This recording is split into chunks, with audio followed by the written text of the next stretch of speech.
So here's the difference in the old school type chairlifts versus the new high speed detachable chairlift. If you look right there, at the top of each one of these chairs is a device called a cable grip.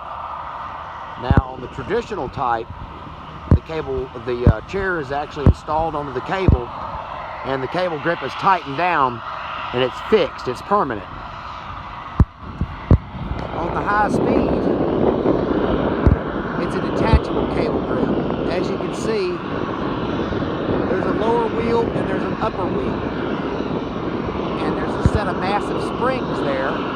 That's the cable grip right there. When it comes into the station, you see that there's the upper and lower rollers there.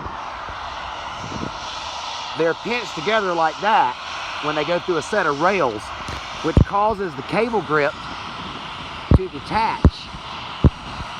Then these rollers here, that set right there and that one right there, carries it around the rail system until it passes around the bull wheel at the loading and unloading stations.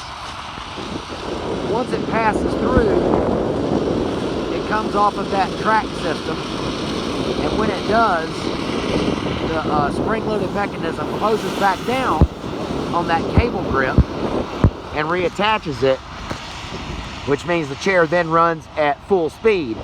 When it's in the loading station, because it's on that rail,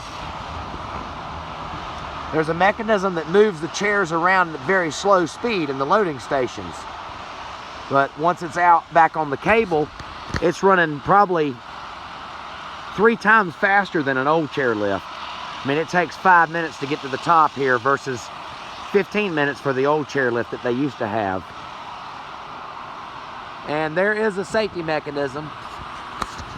If that cable grip does not attach to the cable at the unloading and loading stations, there's a mechanism, there's a fail-safe mechanism that will shut the lift down, because it checks each cable grip to make sure it's tight. A lot of other safety features on these things. There's an anti-reverse braking system. If the power shuts off to the lift, it won't roll back.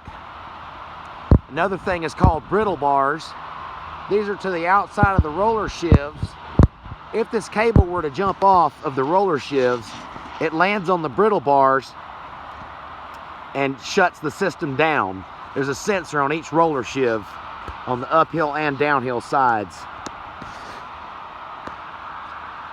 So yeah, I usually don't like heights, but I've been riding on these things for over 30 years. I've never felt really scared on one of them. Been a couple times at some high winds, they start swaying back and forth. That's a little unnerving, but for the most part, they're pretty safe.